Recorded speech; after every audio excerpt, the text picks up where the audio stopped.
wooden pieces that's called Samit. Swamiji himself said that I was very impressed that he knows the Shastra and the background. And of course he became one of the best students of Swami there. Is he a Malayali or a Tamil? That I don't know. I think he's a Malayali. Because the English words look like Malayali. I see. Very heavy accent. Guruji, one more stuff. I had to pay. Chawlaji sent me a message that I should connect this power cord. Oh, power cord to it. Is this one, Guruji? Chandru didn't say to read it. But I think it is charged now. I Yeah, don't know if we you don't need need to. to. You don't need Oh, to really? do it. You don't need Okay. to. She only thought it be needed was not because what happened was that the original charger that came for the Mevo camera is not working.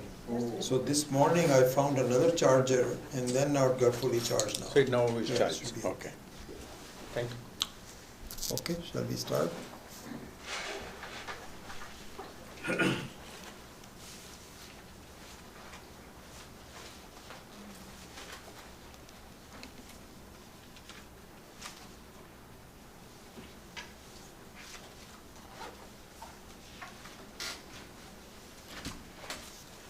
Om Sahana Vavatu Sahanau Bhunaktu Sahaviryam Karavavahai Tejasvinavadhitamastu ma vidvishavahai. Om Shanti Mauna Vyakhya Prakatita Parabrahma Tattvam Yuvanam Varshishthante Vasachgalai Avritam Brahmanishtai Acharyendram Karakalita Chinmudramanandarupam Swatma Ramam Mudita Vadanam Dakshina Murtimide Vatavitapi Samipe Bhumi Bhage Nishannam Sakala Muni Jananam Jnanadataramara Tribhuvana Gurumisham Dakshina Murtidevam Janana Marana Dukkha Cheda Daksham Namami Chitram Vataturor Mule Vriddha Shishya Guru Yuva Gurostu Maunam Vyakhyanam Shishyastu Chinna Samshaya Nidhaye Sarva Vidyanam Vishaje Bhavaroginam Gurave Sarva Lokanam Dakshina Murtaye Namaha. Om Namah Pranavarthaya Shuddha Jnanaika Murtaye Nirmalaya Prashantaya Dakshina Murtaye Namaha. Ishvaro Gururatmeti Murti Bheda Vibhagini Vyomavad Vyapta Dehaya Dakshina Murtaye Namaha. Om Vishwam Darpana Dishyamana Nagari Tulyam Nijantargatam Pasyanatmani Mayaya Bahiribodbhutam Yatha Nidraya Yat Sakshat Kurute Prabodha Samaye Swatmanamevatvayam Tasmai Shri Guru Murtaye Namahidam Shri Dakshina Murtaye Bijasyantarivānkuro jagatidam prāṅ nirvikalpam punaha māyāśvalpita deshakalanagana vaichitrya chitrikritam māyāviva vijrambayatyapimaha yogi vayasvechaya Tasmai Shri Guru Murtaye Namahidam Yasyaiva Spuranam Sadatmakam Asatkalparthakam Bhasate Sakshat Tattvamasiti Veda Vachasa यो बोधयत्याश्रितान् यत् साक्षात्करणात् भवेन्न पुनरावृत्तिर्भवाम्भोनिधौ तस्मै श्रीगुरुमूर्तये नमः इदं श्रीदक्षिणामूर्तये नानाचित्रकटोत्तरस्थितमहादीपप्रभाभास्वरम् ज्ञानं यस्य तु चक्षुरादिकर्णद्वारा बहिस्पन्दते जानामीति तमेव भान्तम् अनुभात्येतत्समस्तं जगत् तस्मै श्रीगुरुमूर्तये नमः इदं श्रीदक्षिणामूर्तये देहं प्राणमपीन्द्रियाणपि चलां बुद्धिं च शून्यं विदुः स्त्रीबालान्तजडोपमास्त्वमिति भ्रान्ताभृशं वादिनः मायाशक्तिविलासकल्पितमहाव्यामोहसंहारिणे तस्मै श्रीगुरुमूर्तये नमः इदं श्रीदक्षिणामूर्तये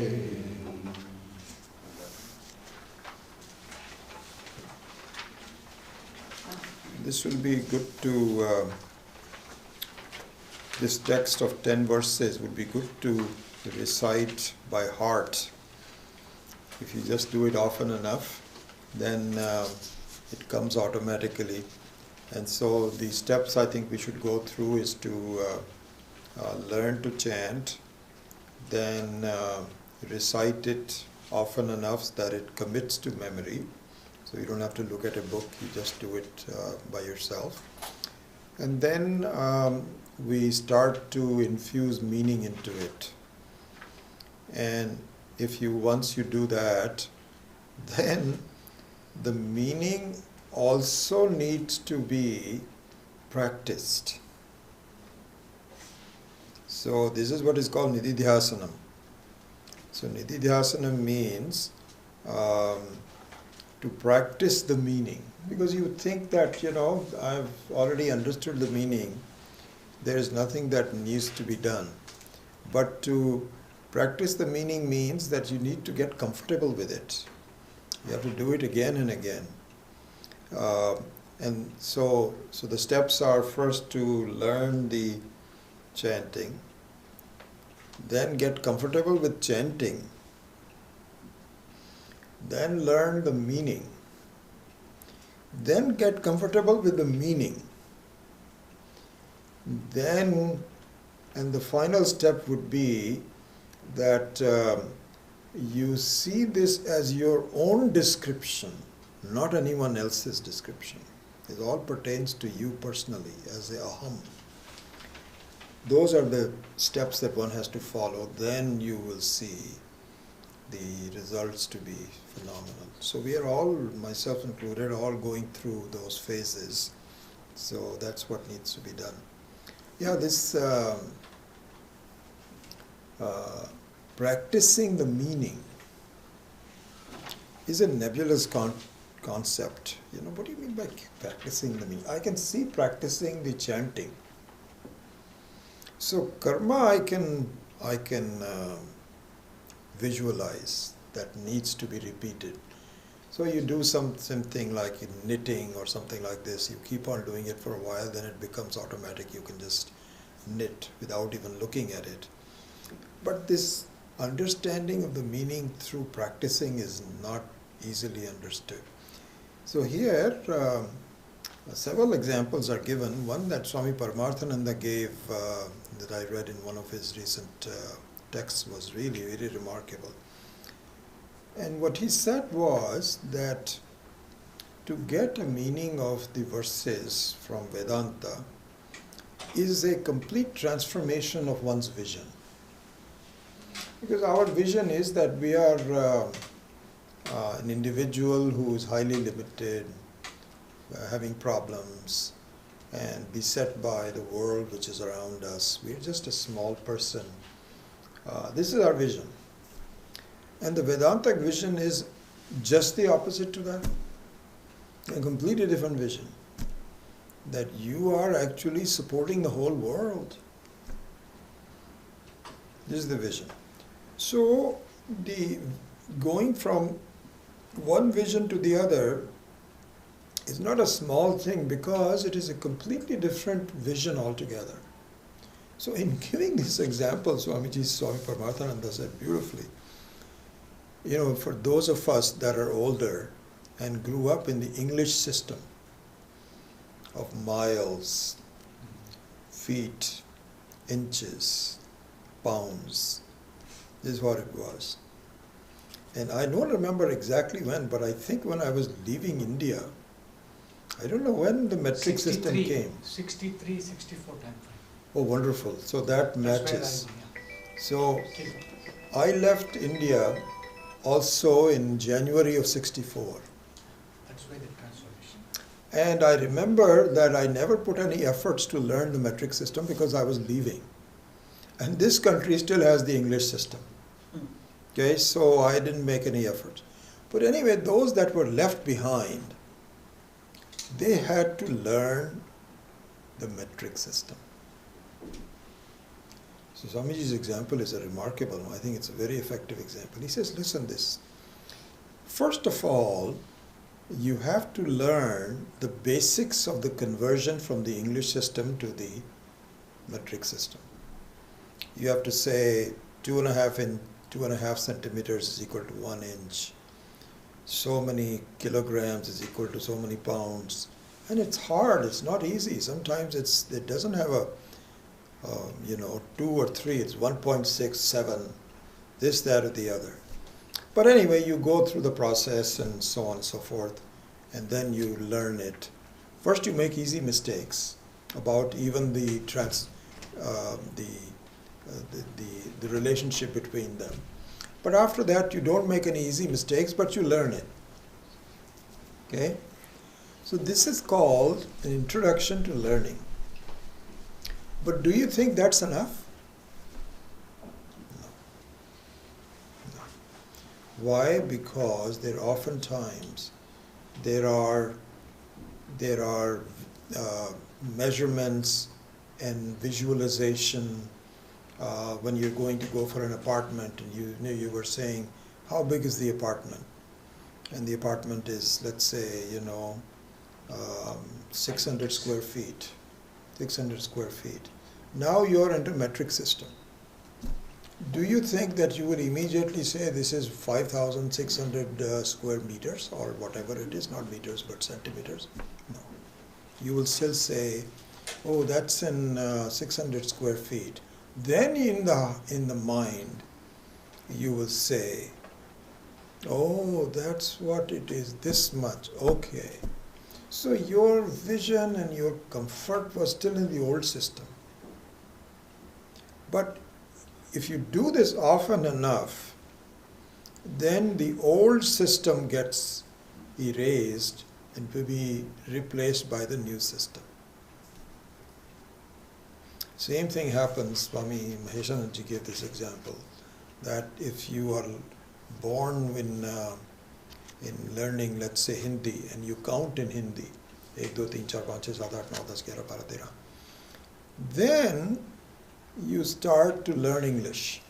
1, 2, 3, 4, 5, 6, 7, 8, 9. Okay. Somehow or the other, counting still is remembered in the old language.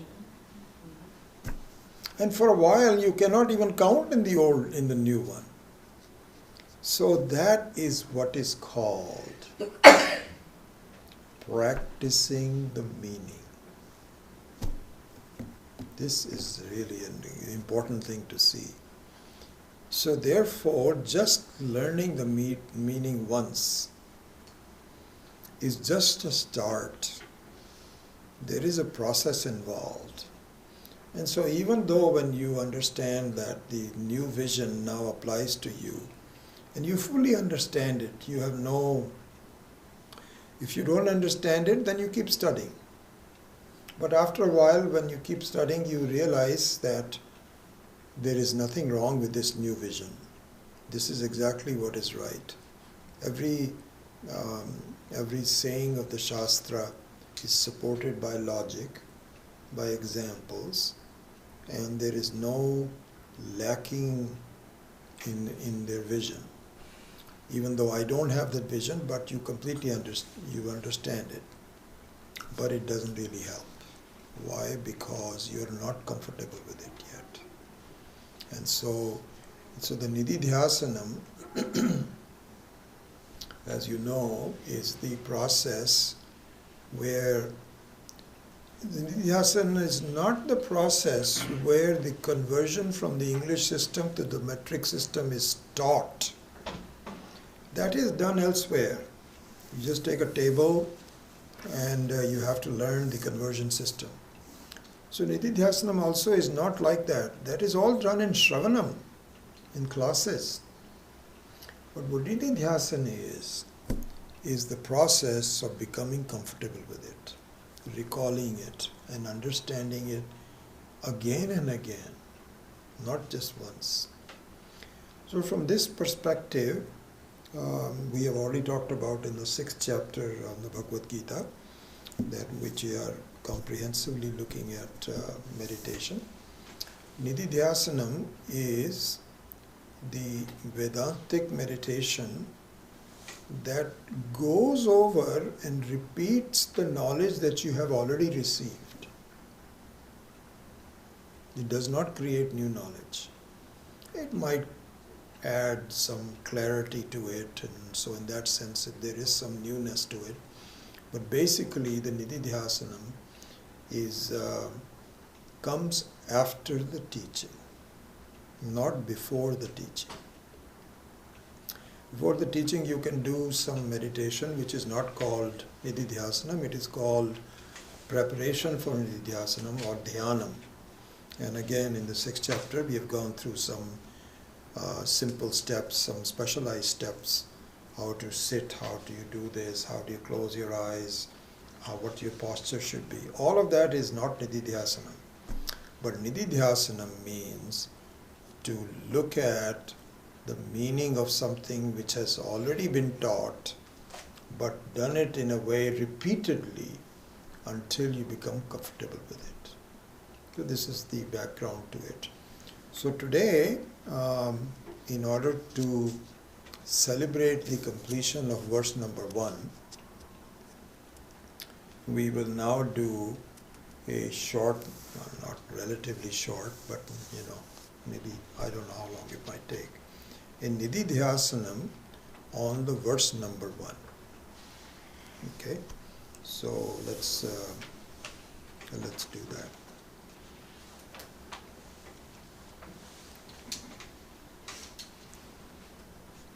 So before we start the Nididhyasanam, just a quick revision of the verse itself. As you know, it says, Vishwam Darpana Drishyamana Nagari Tulyam Nijantargatam Pashyan Atmani Mayayaha Bahirivodbhutam Yatha Nidraya Yaha Sakshat Kurute Prabodha Samaye Swatmanam Eva Advayam Yaha Tasmai Shri Guru Murtaye Namaidam Shri Dakshina Murtaye. So he says that just like Yatha Nidraya, so Nidraya here means not deep sleep, but in Swapnaya. In Swapnaya means in the Swapnavastha, just like in the dreaming, what Atmani Nijantargatam Atmani Mayayaha Bahirivot Bhutam. Just like in the Swapnavastha, what is inside is actually seen to be outside.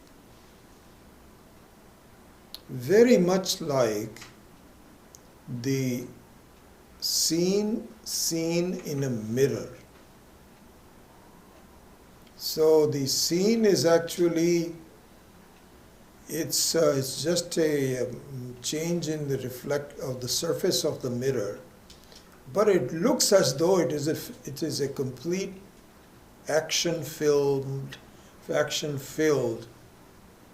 street scene with lights and cars and people and hustle bustle. But there is really nothing going on in the mirror itself. It's just a reflection of it.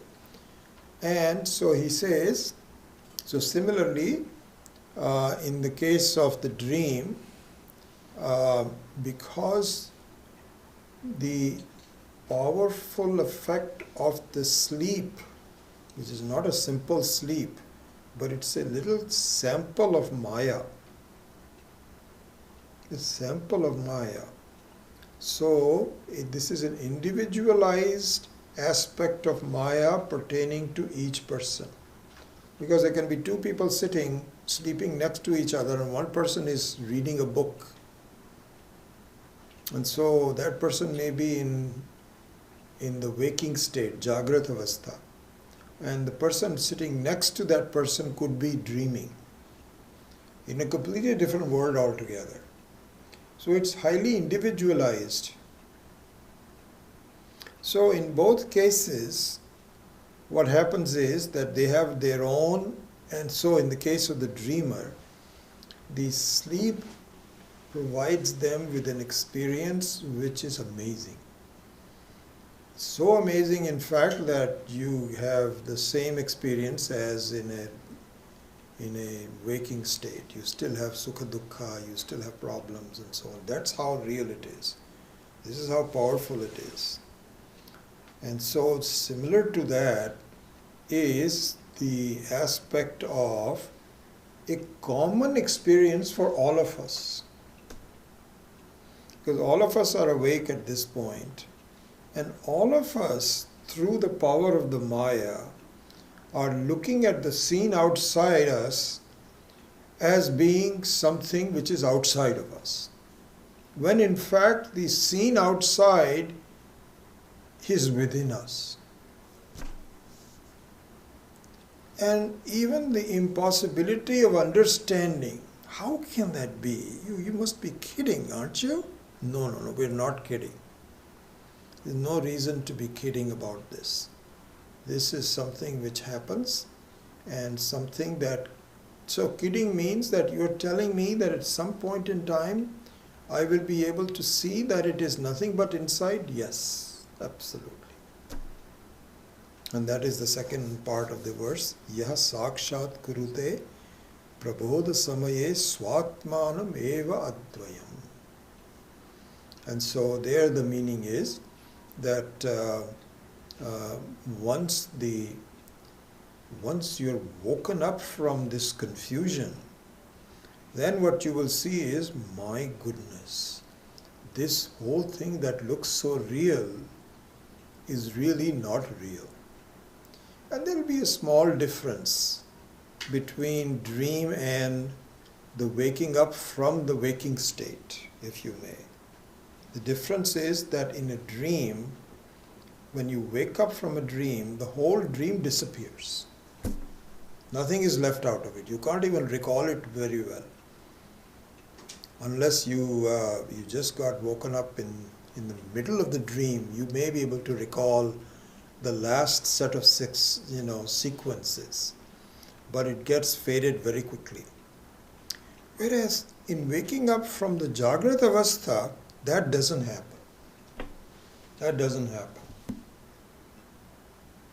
But it is as well as it happens.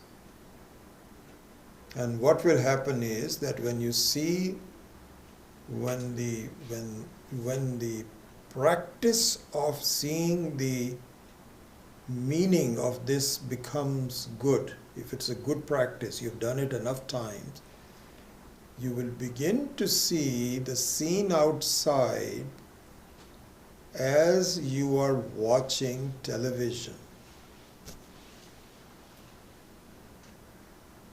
or a movie. Because when you're seeing a movie, you are actually one with it. You are involved in the movie plot, and identified with the hero and heroine and so on and so forth, and suffering because of that, but not really suffering. It is just a make-believe, and you can snap out of it any second, and you go through it willingly, even though it is not real. And so when you come out of it, you do not continue to weep. Unless you are the producer or his wife, then you lost your shirt. Then you will continue to weep. But all the other people, they'll say, it's not a good movie. They're not gonna last very much. You laugh about it. So this is exactly what will happen so this is what is called Jivan Mukti. So Jivan Mukti means that you will begin to see the world around you as unreal as a movie or a play or a TV serial. Swami Paramarthananda said that, just like we see TV serial number 279 times. Saas bhi ek bahu hoti ke, something like that. My mother used to talk about that. She said my mom, she had a phenomenal memory. I don't have as good a memory. She could talk about the last 2 years worth of episodes. That, then this woman, then she got this, then she got married to that person, and then she got a divorce, and so on and so forth. And now then this serial is still running. And she would never miss it. Even though she loved me after I have not seen her for a year or so on. But when the serial started, she says, excuse me, I have to see this. So Swami Paramarthananda said, our life is exactly the same way. Every life is like a TV serial with new relationships, new issues, and so on and so forth. It just goes on and on. But then what you will see is that once you wake up from it, you will see it as a TV serial, number 273. That's all that will happen. So it will be as good as waking up from a dream. And when your prarabdha goes on, then Jivan Mukti becomes Videha Mukti. That's when the whole thing will physically disappear. But even though it is physically there, it is as good as not there. Because it's a make-believe. So this is the meaning of the verse. Vishwam darpana dishyamana nagari tulyam nijantargatam. Even though it is inside, pashyan atmani mayayaha bahirivaha udbhutam yatha nidraya. Just like it comes up like it is in a dream. And then yaha sakshat kurute. Once somebody understands this, my God, don't you see? Do you see this? Prabodha samaye swatmanam eva advayam. So advayam means that only one real thing remains. And if there are different counts, others are just copies. So when you're looking at the mirror, you may see two of you, but looking at the reflection in the mirror, there's not two of you. If you're confused and you are also looking at the other person, if you're inebriated, you're drunk, you may feel there's another person.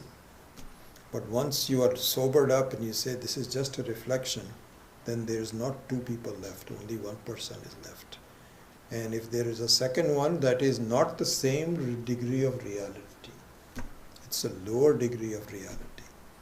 And so, swatmanam eva advayam, that I am alone that is real, and everything else is not. So this Atma and Anatma, Vichara takes place. And Vichara takes place after considerable amount of practicing the meaning. When that happens, then this amazing vision becomes yours. And the one teaching and Ishvara's teaching of this is an amazing thing. That's the only thing that will help me. My namaskara to that Dakshina Murti. That is the meaning of this. So now let us do a nididhyasanam on that.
Om Brahmanandam Paramasukadam Kevalam Jnanamurtim Dvandvatitam Gaganasatrisham Tattvamasyaadilaksham Ekam Nityam Vimalamachalam Sarvadhi Sakshi Bhutam Bhavatitam Trigunarahitam Satgurum Tam Namami. Om.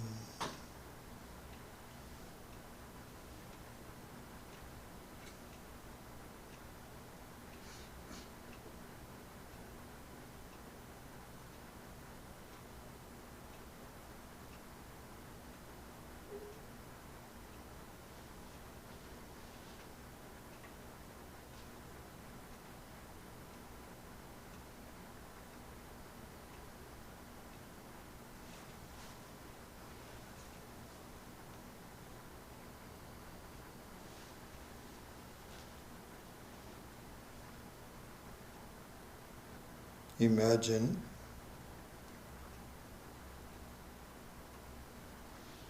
standing in front of a mirror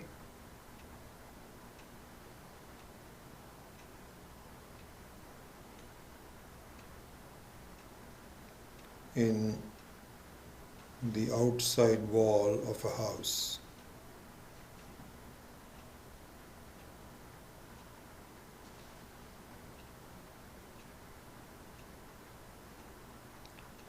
What you see in the mirror in such a situation is a scene reflecting the scene outside with all the hustle and bustle, people moving, stopping, and also your own reflection.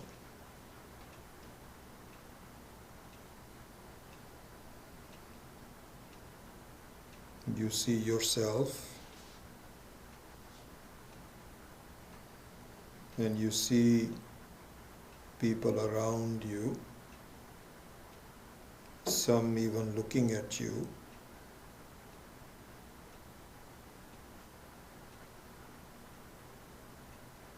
This is the scene.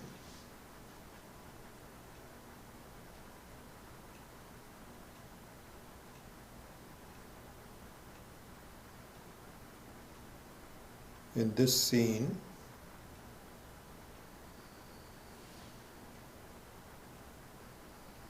there are various portions that belong to the mirror.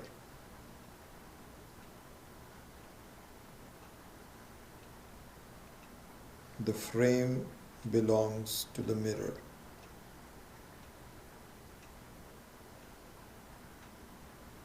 The shiny surface of the mirror belongs to it.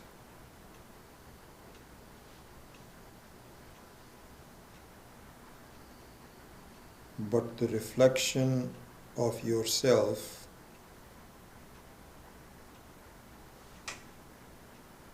belongs to you.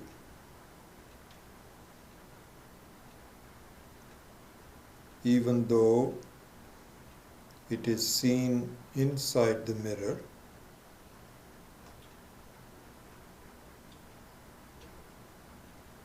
but it is your reflection.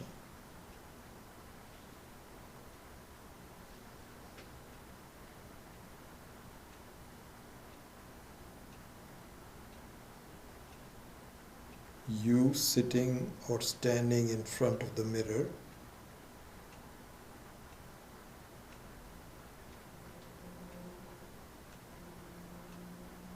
have a certain reality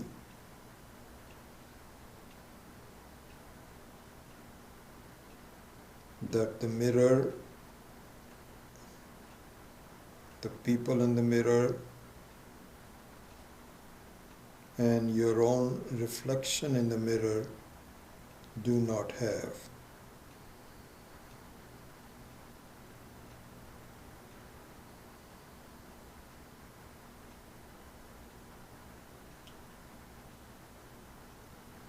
In fact, if the mirror were to be removed,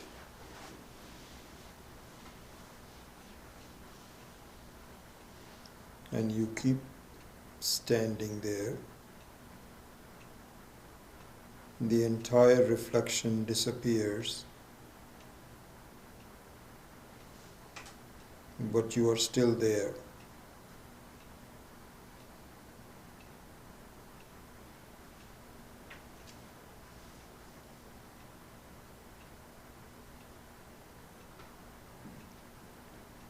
Exactly the same thing happens in a dream.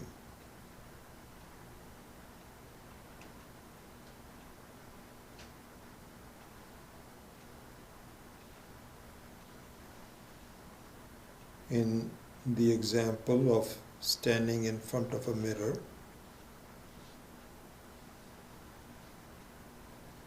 it provides you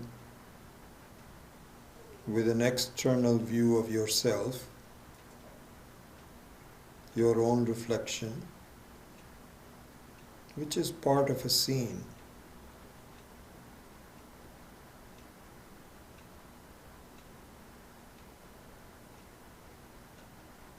Which is outside of you.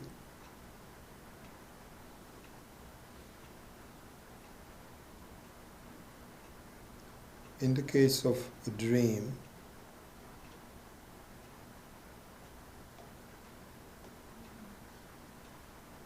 the power of the sleep provides the same externalization of the experience.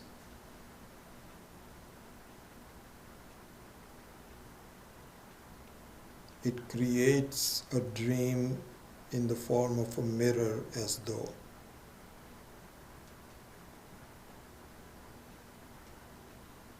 It creates your own image as a dreamer, and it creates the entire city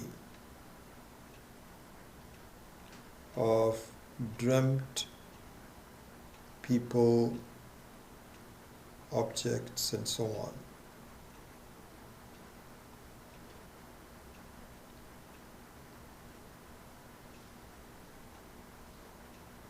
And when the dream ends,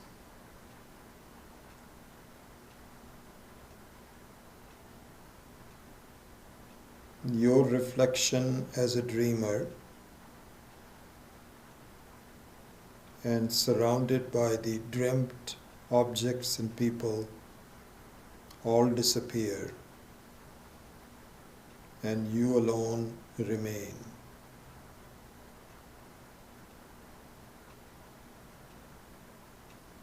It is very much like the entire mirror of the dream has been removed.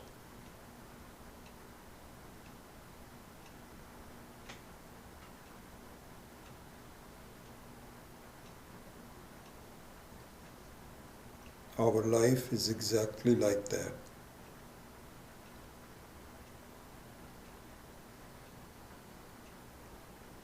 this creation by Ishvara,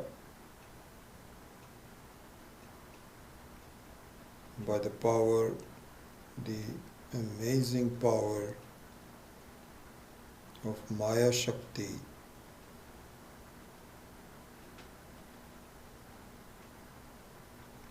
hides me from the dream that I'm watching.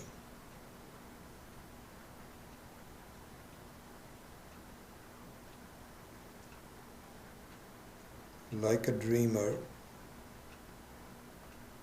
I'm a waker. Like the dreamt vastus, the dreamt objects, I have experiences of the world.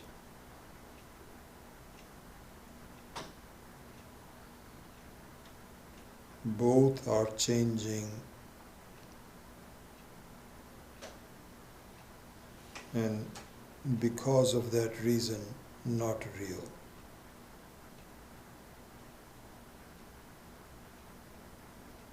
The definition of reality is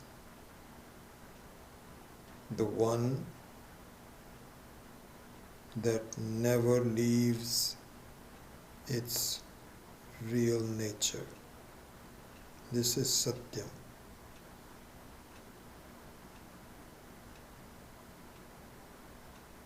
Due to that, I find that I, as the waker, like I, as the dreamer, is not real. It is changing. Certainly the scene in front of me is not real as well. It is continuously changing. Both of us are changing.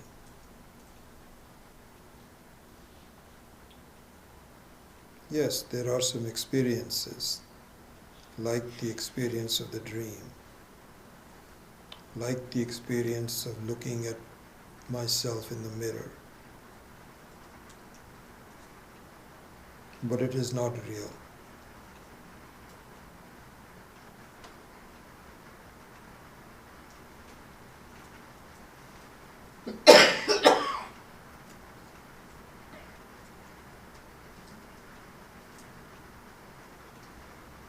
I,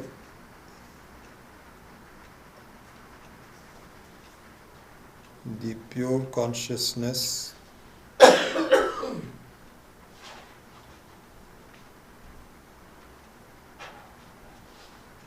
does not change.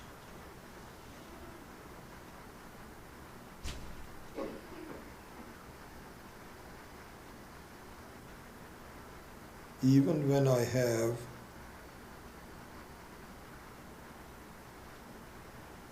a dream experience, I, the consciousness, is still there.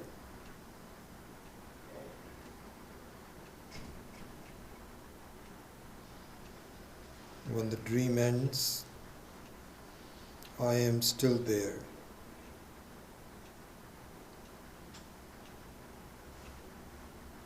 The consciousness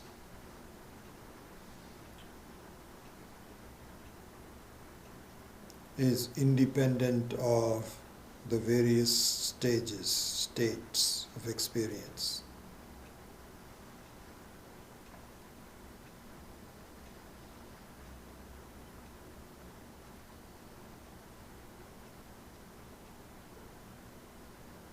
The association with the dream world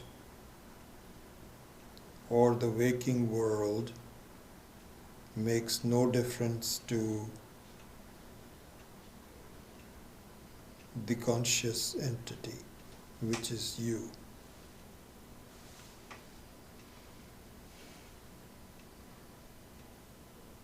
Just like whether you are looking at the mirror or not, there is no difference to you.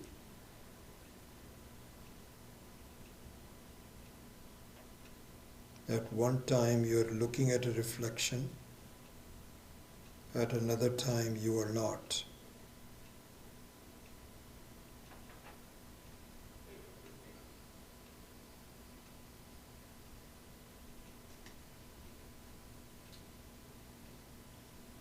So the consciousness does not change, even though there are changes in the waker.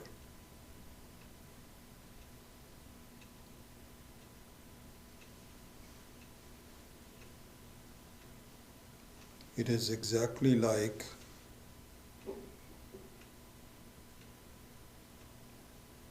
during the day you are looking at the light, but the light is everywhere. To see light during the day,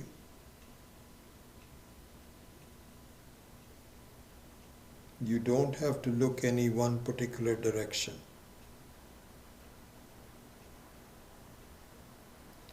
But to look at a table,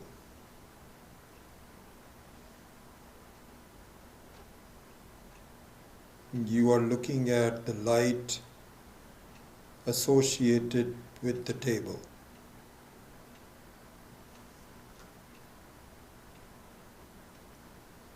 So there, the light is associated with an object that gives it certain individuality. A table is different from a chair. The light falling on the table makes the table knowledge different from a chair knowledge.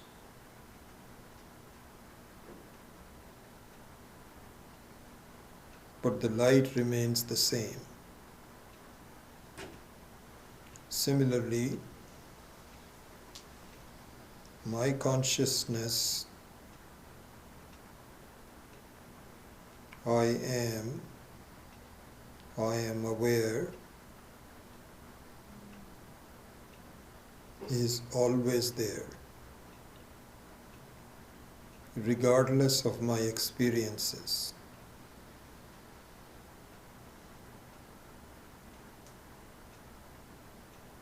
I may have a particular experience of a person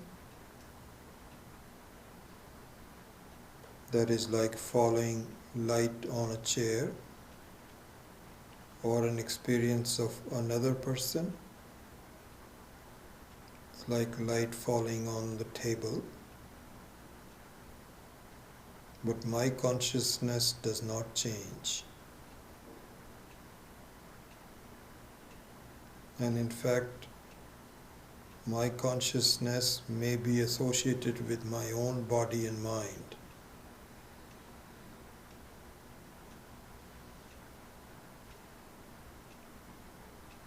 But the consciousness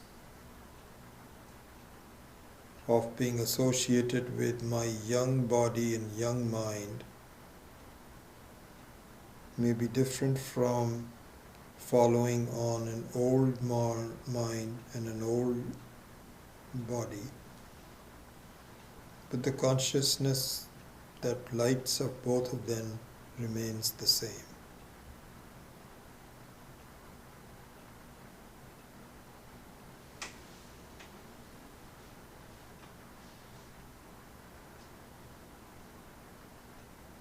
The entire experience of the world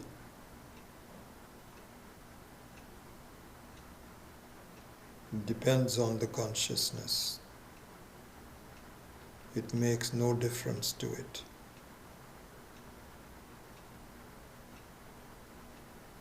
They just have names and forms.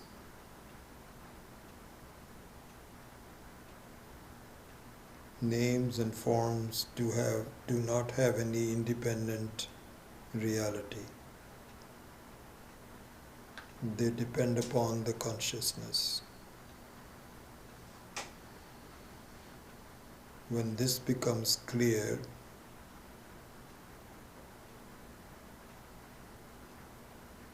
the entire world ceases to have an independent duality from me. Yaha sakshat kurute prabodha samaye swatmanam eva advayam.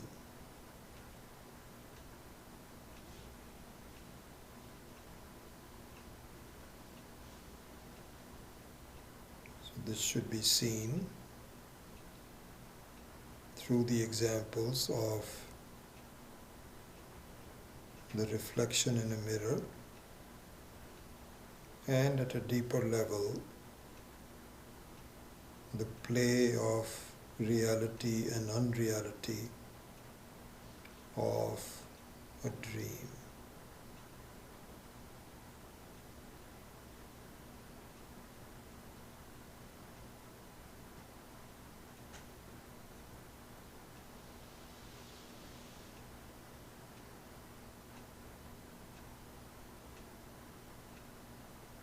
Om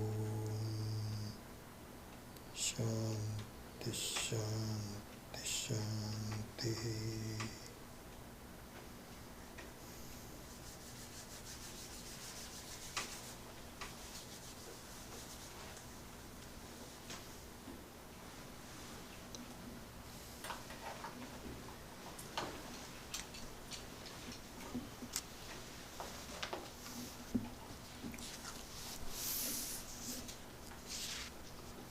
Let's go to verse number 2.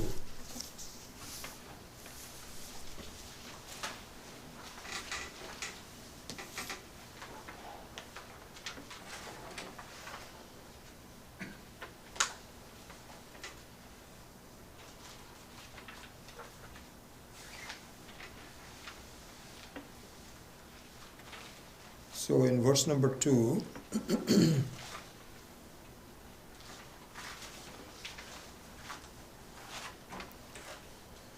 the purpose of the verse number 2, the title of the verse number 2 is Atma Moola Karanam.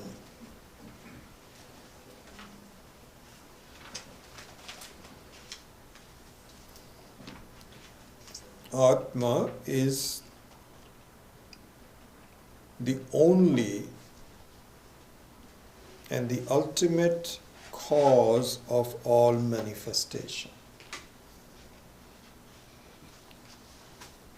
This is the title that Swami Maheshananji had given as the essence of the verse number 2. So the meaning of it is as follows, and this is what we are going to do. In the first verse, the Atma is shown to be Abhinna Nimitta Upadana Karanam, as the undivided cause of both the intelligence and the material of the creation. And if you recall, the two very famous examples of this is a spider that has the intelligence to create a web and also the material to create the web. And so Swami Maheshananji has pointed out that it's a very interesting thing. Both the jada means an inert, and the chaitanya, which means the intelligence, are contained in the spider. Like all human beings also, we have both jada as well as chaitanya. But in the case of spider, the entire creation of the spider is self-contained. It doesn't need any outside material. So from the jada aspect of the itself, it creates the web, and the mind aspect of itself, it creates how to make a web, which is a intricate thing, and where to make the web, where to place it. It is not random. There's so much intelligence to this guy. He chooses a place which is not likely to be disturbed. It's isolated in a corner. It also knows where there is a lot of travel of the bugs.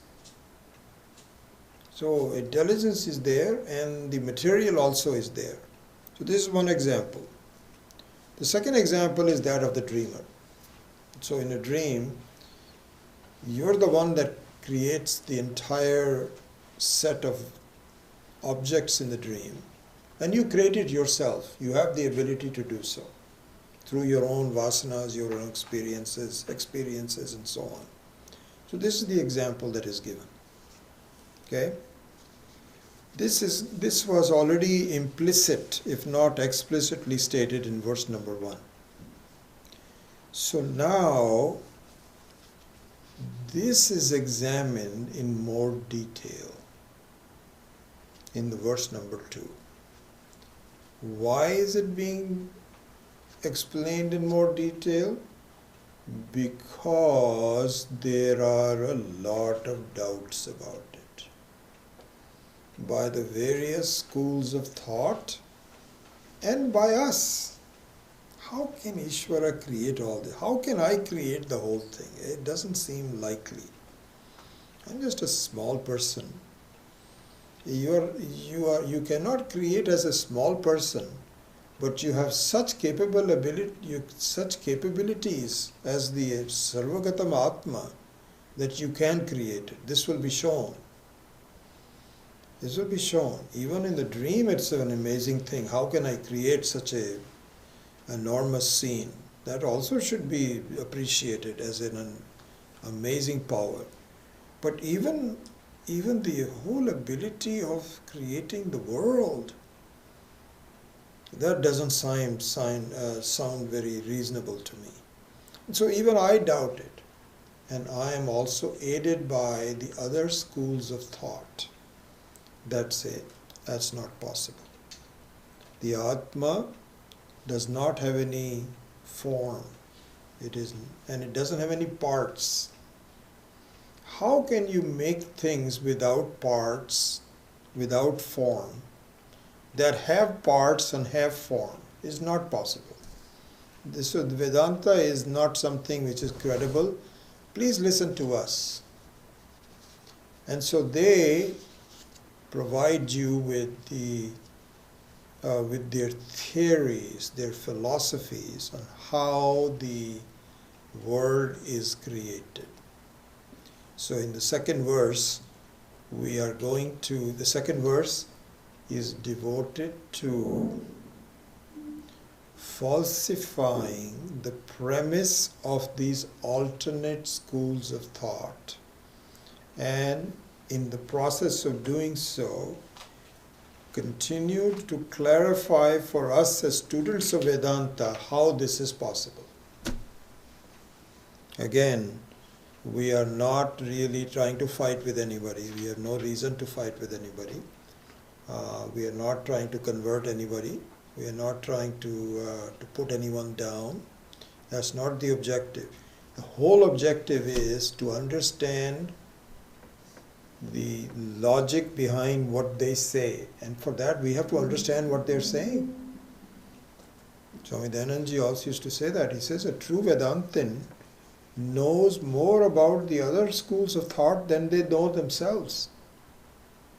All because of not anybody, this is Ishvara's world, let everybody do whatever they want to. We can't change anybody even if we want to anyway. That's not the objective. But if we can understand for ourselves where their fallacies are, then that's all that really matters. And so this verse is devoted to examining the theories of the other schools of thought, which we will go through now, that say that Atma is incapable of creating this entire Jagat. So we have to show that is not true. It is capable of creating this whole Jagat. And how this is done, and to understand this is the purpose of this verse. So this verse says Bijasya antar Bijasya antaha. So let's just chant the whole thing. Bijasyam tarivang kuro jagadidam prang nirvikalpam punaha maya kalpita desha kala kalana vaichitrya chitrikritam mayavi iva vijrambhayati api mahayogi iva yasvechaya tasmai Shri Guru Murtaye nama idam Shri Dakshina Murtaye. This is the verse. So if you look at the word meanings in this Sanvayartha, Bijasya, of the seed, Antaha, inside, Ankuraha, a sprout or a bud, which is undifferentiated parts of something that is yet to come. It has the DNA of the leaves, the fruits, the stems, the branches. All there are inside of that already, but not manifested, not seen, not seeable yet. So this is called the Ankura Iva. Idam Jagat Prak Nirvikalpam. One thing, Prak Nirvikalpam. Yeah, that will come later on. Okay. So, Prak Jagat means before the manifestation of this whole creation, Nirvikalpam. So, Nirvikalpam means, again, just in the case of a sprout, it has not been segmented yet. You cannot see the segmentation, but it is there. It is there. So because it is there, only can it see. You cannot have segmentation without nothing. So the seeds of segmentation are already there, but they become manifest and visible later. That's all. That's all that needs to be seen. And punaha, then again, similarly, Maya kalpita desha kala karana vaichitrya chitrikritam. So this amazing power called Maya displays the variety of manifested things through space, time and segmentation of vastus. How? And this is the important part of the whole creed. This is the central part of this verse. Mayavi iva. Actually, it's a mistake here. It should not be Mayaviva. It should be Mayavi, short E. Iva. Then both of them combined is my mistake. So the Mayavi Iva becomes Mayaviva. I'll correct it.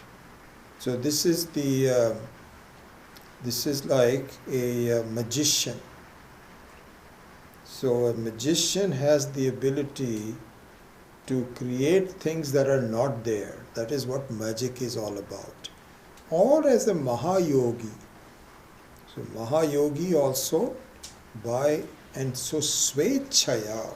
Svechaya means by his or her own powers. Nobody is compelling to do it. But they have acquired the ability to create magic. This is the important thing of it. So, like that, the Ishvara Shakti with the Maya can create without resorting to anything else. The creation is self-created. It has the ability like a magician or like a Mahayogi. Mahayogi means people that have some special powers that they can do. And yoga allows you to do so. So, so for example, levitating and becoming very big and very small and reading other people's minds. These are all possibilities. It's all given in our Yoga Shastra. And it can be acquired through, whether or not they're useful is another matter. And most of it, they're not useful except for just showing off. So they become very powerful, they attract a lot of people and so on and so forth. But they're still ultimately as unhappy as anyone else. For the time being, they feel very good about it. So not very useful. But anyway, they have the ability to do so. So Mahayogi iva swechaya vijrambayati. So here, a complete sentence.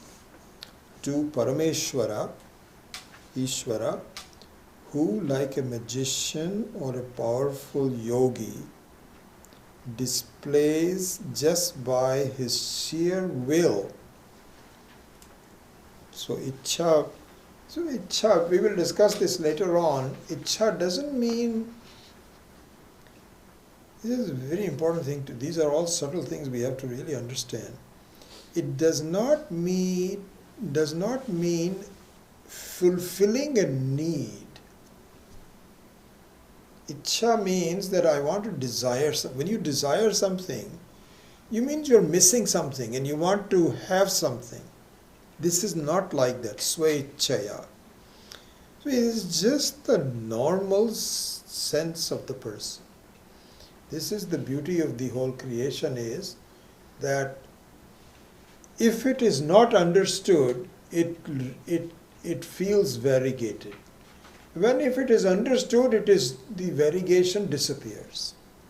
This is the nature of Ishvara. So you cannot say, well, why did he do this? This is the nature of Ishvara. That ignorance can create problems and knowledge cures problems. This is the essence of the whole creation. That's it. What can you do about it? You cannot say why or anything like this. There is no why. There is no fulfilling of a need. So anyway, by his sheer will means by the sheer nature of the Ishvara itself. Anyway, we'll discuss this in more detail later on. So displays just by his sheer will this universe, at one stage undifferentiated, as experiencer and experienced separately, like a sprout within a seed, but later manifest into a variety of segmented forms through the power of Maya, expressed through time and space, and to that Shiva, to that Parameshwara in the form of Shiva, as the original teacher who appears as the Vedantic teaching here, may my namaskara be accepted. So bijasya antaha iva ankuraha jagadidam prang nirvikalpam punaha maya kalpita deshakala kalana vaichitra chitrikritam mayavi iva vijrambayati api mahayogi iva yas asvechaya tasmai Shri Guru Murtaye namaha idam Shri Dakshina Murtaye. So this is the second verse that we will now enter into and examine some of the portions of it, and so we will look into that. So here, what we will see is, in examining this verse, as I mentioned before, the crux of the verse is to answer and to falsify the accusations of many other schools of thought towards Vedanta, that what Vedanta says is not logical. You cannot just have pure consciousness create this whole thing. There must be some outside things that are possible. And the very first one that we will see on verse number 1 today, next time, is the Vaisheshika Paksha. Vaisheshika Paksha, whose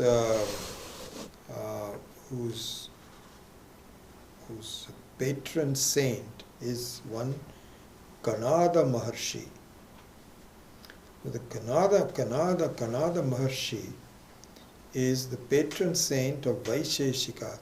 The Vaisheshikas, and also to a certain extent Tarkikas, we'll go into all of these different ones. You will become knowledgeable about. We'll also look at Buddhism, Jainism. We will not look at the more recent ones like Christianity and so on, because they are not very well evolved. So we won't bother with them. But at least the ones that have been there for a long time, we will examine there. And the first one we will examine are called Vaisheshikas. And the Vaisheshikas, please make a note of this, is very, very interesting, are the forefathers of what are called scientists. Scientists. So scientific community means they are trying to examine how is the whole creation come about? What is the nature of particles? What kind of particles created it? They are very fixated on particles. There has to be something. And this has been going on for thousands of years in the Hindu tradition called Vaisheshikas. They also, their premise is Paramanu. So Anu means very subtle, means a very small particle, like atom, subatomic particles could be called Anu. Paramanu means extremely, the absolute subtlest of the particles. This is called Paramanu. And the whole Vaisheshikas are all discussing Paramanus. There is nothing new. Yes, the atomic, you can now bombard it and so on, but without bombarding, they knew that molecules are made out of atoms are made out of some other particles. Like this, they knew already. And they argue. So they will all say this. We'll examine it very quickly, because we have a lot of different schools of thoughts to examine. But anyway, what they say is that this Atma being so this is a very important thing, by the way. This is, so make a note of this, we will repeat this many times. There are a lot of schools of thought who believe that if there is Ishvara, not everybody believes there is Ishvara, but those that believe Ishvara say that Ishvara is only the intelligent cause, not the material cause. It's nimitta karanam natu upadana karanam. The Advaya Vedanta, what is called Uttara Mimamsa, this latter part of the Vedas, which is Vedanta, is the only school of thought that says that Ishvara is also the material cause and goes to prove it. Doesn't just say it. It's not a belief. It is knowledge. But this is the basic distinction between Vedanta and all other schools of thought. So even in the case of Kannada, the Vaisheshikas, they say, let Ishvara be the Nimitta Karanam. We don't mind that. That's okay. All the schools of thought, the ones that believe in Ishvara, they all feel, yes, Ishvara is a very intelligent person, he's got an amazing power, and so on and so forth. But material, they get confused about. Where does the material come from? So we'll examine this in more detail. So they say that material is already existing in the creation. So in the case of Paramanu, in the form of Paramanus, there are little particles floating around. This is what the scientists say. There's no big difference. So we say no. Doesn't make any sense, and we'll show you why it doesn't make sense. So in the first 2 or 3 verses, the Kanada's view will be taken. Then we will take the Sankhya view. We'll take the Gautama's yoga view. We will take some other views. We'll take the Buddhist view. And then, having consolidated all of them, point out where the mistakes are. And then say how this is done in the case of Vedanta. So that whole discussion is the purpose of the second verse. Okay, so that we will start to do it from next week. Om Asato Ma Satgamaya Tamaso Ma Jyotirgamaya Mrityorma Amritam Gamaya Om Purnamadav Purnamidam Purnat Purnamudachyate Purnasya Purnamadaya Purnamevavashishyate Om Shanti Shanti Shanti Hari Om Shri Gurubhyo Namah Hari Om. I got to chant.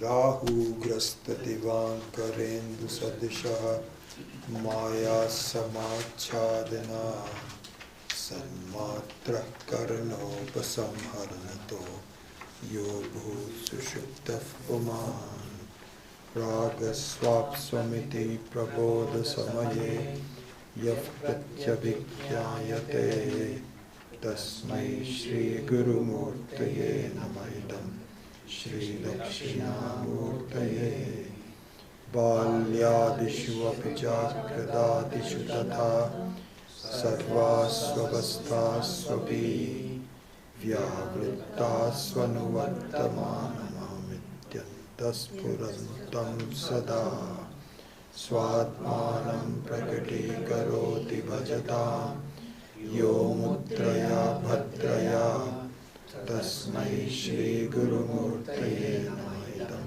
Shri Dakshina Murtaye Vishwam Pashyati Karya Karanataya Swaswami Sambandataha Shishyacharyataya Tathaiva Pitra Putratyatmana Bhedataha Swapne Jagrati Vaya Esha Purusha Maya Paribhramitaha Tasmai Shri Guru Murtaye Namaidam Shri Dakshina Murtaye Bhuram Bhansya Nalo Nilo Ambar Maharnartho Himanshu Puman Ityabhati Chara Charatmakamidam Yasyaiva Murtyashtakam Nanyat Kinchana Vidyate Vimshatam Yasmat Parasmat Vibho Tasmai Shri Guru Murtaye Namaidam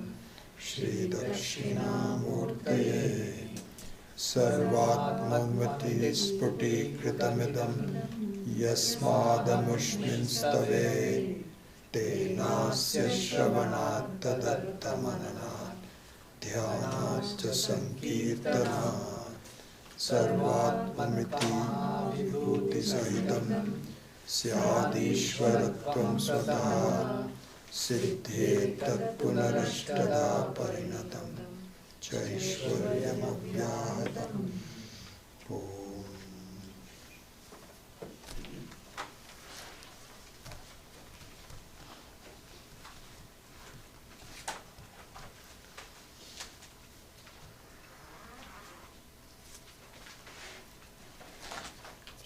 Any questions? So I want to reconfirm my thoughts in Yeah. my mind. So the mirror is the dreamer, and the reflection is the dream. We And should not object is really. a dreamt. No, let's not go too much into, getting a part by part correspondence between them is not necessary. You should get an overall feel for it. This is what I have learned also. Sometimes our mind gets hung up in, exactly which is what and so on and so forth. Here one should just say there is an amazing phenomena where nothing is happening and yet it looks like there's a lot happening. That is what we have to focus on. So in the mirror, what was shown is, and these are all different, say Adi Shankara thought, let me give that, because he may have seen something like this. But you can have many such examples. So the example shown is that, really speaking, and the whole idea is that it looks real even though it is not real. And I think I gave you this real life experience that my wife and I were sitting in a restaurant in Paris, an Indian restaurant in the Paris, and as the restaurants normally do, especially if they are small, they put a lot of wall-to-wall mirrors to make it feel as though it is bigger. It's a real life experience. My wife and I had just ordered our meal, and we were just sitting there talking to each other, waiting for our meal to come. Suddenly this old man comes through, and he's coming from that side, and we didn't notice him and so on and so forth. And he passed right by us at a fairly brisk pace, like walking, and ran into the mirror. Man, we were horrified. Both of us got up, and then he fell down. Fortunately, he was not really badly hurt, but he was very shaken up. And so the guy also was kind of saying, what happened? He saw a scene. He saw a scene there and he ran into it. That is what is being pointed out. That a mirror has the ability of creating a scene which is not there. Just like a dream has the ability of showing something which is not. This is the power of Maya, which we will examine later on in more depth. That is what needs to be appreciated. Yeah, that's it. Yeah. Uttar Mimamsa you said is Vedanta and Purva Mimamsa is Sankhya? No, Purva Mimamsa is Karma Kanda. A very different one. We'll examine that in some more detail. We have not done so very much. So we will distinguish between Purva Vedanta and Uttara. Also called Purva Mimamsa and Uttara Mimamsa, either one. So both believe in the Vedas, but their conclusions are very different. They both feel that Vedas are the authorities, but in what sense what is the conclusion is very different. In the case of Purva Mimamsa, they feel that karma is and punya papa is the more important one, and it will take you to better and better experiences until you go to Brahmaloka, and there you become free. We said, no, not really. You could do that, but you don't want to go through such a long journey. Why do you want to do that? Do it right now as jnanam. It is not paroksha jnanam, but aparoksha jnanam, praptasya prapti, right here. And so it is very different. And so at some point in time we'll examine how the conclusions are different and how it can be refuted. So in fact, I don't think that in this particular second verse the Purva Mimamsa's view is taken up. I'll have to look at it. But in other books, I'm studying another book where the Purva Mimamsa also is being examined, just like a Purva Paksha, and said, no, can't do that. You cannot say it is all the same thing. It is not the same thing. So that's how it is. So Upasana Kand is also part of Purva Mimamsa? Upasana Kand is also part of the Purva Mimamsa. We don't dismiss Purva Mimamsa as a sadhana. Yeah. but not as a sadhya. You don't stop there. To improve yourself, karma yoga is also a purvamamsa. That's absolutely true, no doubt about it. But just karma yoga won't lead you to moksha. That is just a sadhana, just to prepare your own mind so that you examine yourself. Who am I? What am I doing here? Why am I having these experiences? What's the beauty of it? All of that has to be examined. So yeah, Upasana Kanda also is a mental part of Purvamamsa. But also used in the Vedanta also. Karma, just like karma is also used. Yeah. Even as little glimpses come, it seems to lead to disinterestedness in life.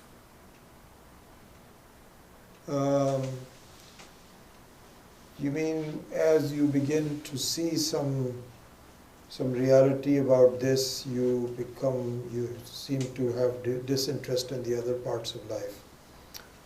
Well, that is possible, but it is not the right thing. That's not a good.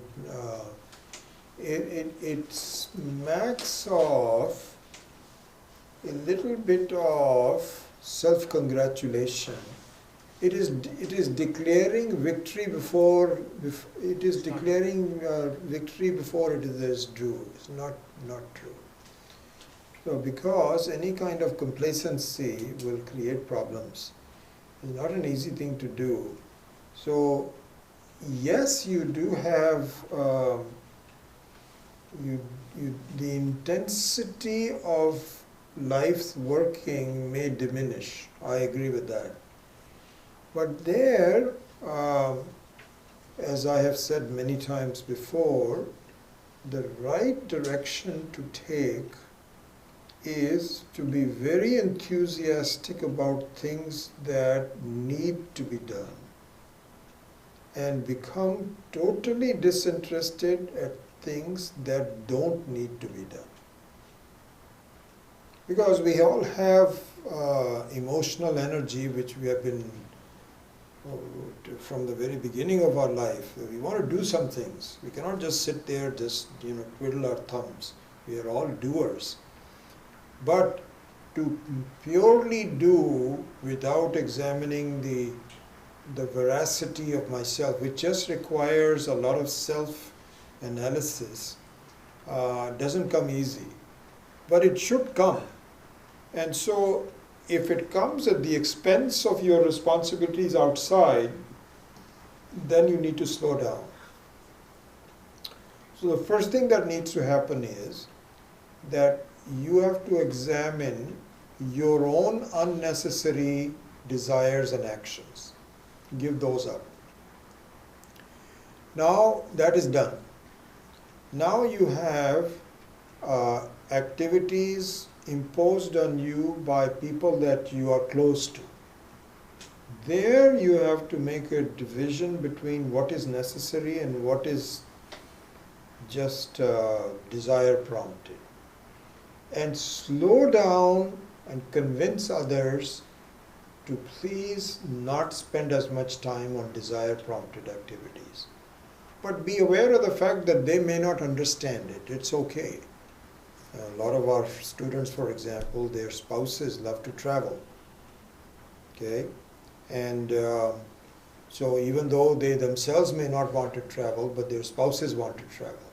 As an example. So there I think what needs to happen is a dialogue with the spouse and saying, how long are we going to continue doing this? What is the purpose of it? I understand that we can do some, but to be continuously doing travel doesn't seem like a very sensible thing for me to do. For what purpose? All of that has to be discussed. And to a certain extent, some compromise has to come through.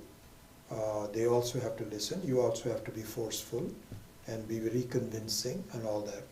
So after you've given up your own what is called kamya karma, which is desire prompted karma, you now focus on the desire prompted karmas of others. The required things you absolutely do not touch. Those are given by Ishvara. People's health problems, visiting doctors, this absolutely no problem. I happily do that. doing your household chores, helping people, etc. But this unnecessary things, needs to be examined. So if you do that, then the question of disinterest doesn't arise, or should not arise very much. And if it arises, then you have to discuss it. Also, another thing is, let this complacency not be a substitute for not doing anything. In other words, you cease to participate in actions, but you are still also not studying really. You're just wasting your time. That also in Gita also was not that I'm just going to sit quietly and meditate. No, you cannot do that. You're not ready for it. It's an excuse for not doing anything. So it should be a more natural attraction towards a very intelligently conducted self-enquiry, and then no one should question that for you. So the question of disinterest should not arise if you follow these steps, and those steps in summary are: it should be a genuine pull towards work on self-inquiry, because self-inquiry requires a lot of work. You have to really study, you have to think about it, and so on and so forth, number one. Number two, immediately give up all of your unnecessary desire-prompted actions as far as possible. Then immediately continue to work on necessary things from others. And immediately start to question others' desire-prompted actions and come up with a reasonable compromise in working with them. Yeah. Yes, sir. What is the meaning of Mimamsa? Mimamsa means a very thorough analysis. So all this Mimamsa that we do is not just a casual set of words. There is a lot of depth behind it. Even in the Karma Kanda, in the Vedas and so on, there is a great deal of depth. So if they believe that karma is going to give you moksha, they spend a lot of time proving it with the help of the Vedas also. So that is all called Mimamsa. But their Mimamsa is does not lead to Sadhyo Mukti. It only leads to Krama Mukti. So we want Sadhyo Mukti, and Sadhya Mukti has to be, but Sadhya Mukti can only be done when you are prepared. If you are not prepared, then at least do some Karma Yoga. But the Jnana Yoga, which leads to Sadhya Mukti, has to be done with proper preparation. In other words, because it is knowledge, it is based on knowledge, and knowledge presupposes preparation. You cannot go to a PhD course until you've gone through high school, college. It doesn't make any difference. In the case of becoming a boxer, if you have a strong body, even when you are 16-year-old, you can become a boxer. You don't have to go through college and so on and so forth. But in order to become a scholar in quantum physics, you cannot do that at the age of 16. You have to go through. So in that means the Mimamsa has to be proven as to what the reason for it. And the Mimamsa for karma is also done the same way, with a lot of rigor, with a lot of detailed and so on. All of that has to be done. That's the meaning of the word Mimamsa. Yes, sir. See, on that note, I've read that ultimately for mukti, you have to take sannyas, and the example that I was reading is that Shankaracharya also took apatti sannyas, and ultimately that's what one has to do to get mukti. Is that? No, not at all. Sannyasa can be given, can be done by householder. Yeah, absolutely. Now, one can say that sannyasa is necessary for self-inquiry, but that is called just the lifestyle of sannyasa.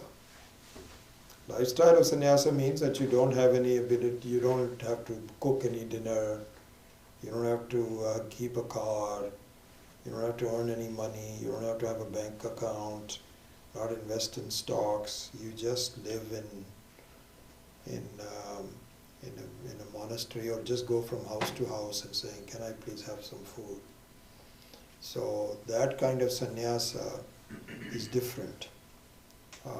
And those sannyasis may not also be ready. So that sannyasi is also, there are two types. What is called Vividisha sannyasi, and one is called Vidvat sannyasi. So Vividisha sannyasi means Jnatum Ichha sannyasi. They also want to know, but they spend more time studying. More time studying. That means that you should be ready for that. That means you need to, if you are able to do it, otherwise what will happen is you take sannyasa too quickly, you have a frustrating life. You still have desires. You are still reading newspapers every morning. You are feeling bad about Rahul Gandhi, this, that, or the other. Every day you have something, you have desires, and say, look at these foolish people, and they are all supporting Muslims, and so on and so forth. No. Here we can have a discussion, and we can get our anger out, and so on. So the true sannyasis are a very difficult life. So no, it's not necessary. You can do that while you are. And so the various examples of